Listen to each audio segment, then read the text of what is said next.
मेरे पापा मर गए हैं, उनके लिए स्वर्ग। मेरी माँ रोती रहती।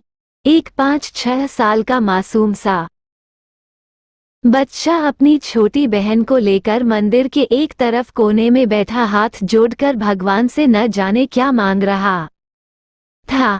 कपड़े में मैल लगा हुआ था मगर निहायत साफ। उसके नन्हे नन्हे से गाल आंसुओं से भीग चुके थे।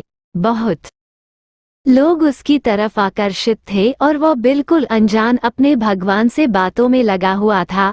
जैसे ही वह उठा, एक अजनबी ने बढ़ के उसका नन्हा सा हाथ पकड़ा और पूछा, क्या मांगा भगवान से? उसने कहा, मेरे पापा मर गए हैं, उनके लिए स्वर्ग। मेरी माँ रोती रहती है, उनके लिए सब्र। मेरी बहन माँ से कपड़े सामान मांगती है, उसके लिए पैसे।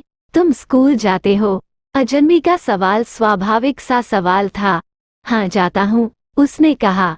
किस क्लास में पढ़ते हो? अजनबी ने पूछा। नहीं अंकल, पढ़ने नहीं जाता। माँ चने बना देती है, वो स्कूल के बच्चों को बेचता हूँ।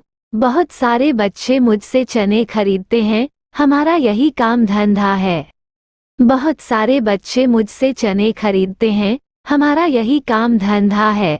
बच्चे का एक एक शब्द मेरी रूह में उतर रहा था। तुम्हारा कोई रिश्तेदार? न चाहते हुए भी अजनबी बच्चे से पूछ बैठा। पता नहीं, माँ कहती है गरीब का कोई रिश्तेदार नहीं होता। माँ झूठ नहीं बोलती, पर अंकल, मुझे लगता है मेरी माँ कभी कभी झूठ बोलती है। जब हम खाना खाते हैं हमें देखती रहती है।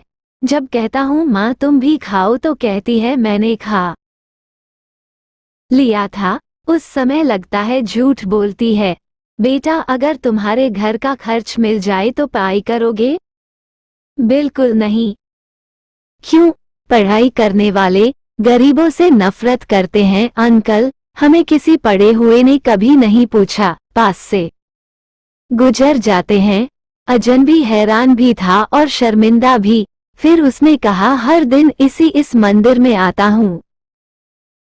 कभी किसी ने नहीं पूछा। यहाँ सब आने वाले मेरे पिताजी को जानते थे, मगर हमें कोई नहीं जानता।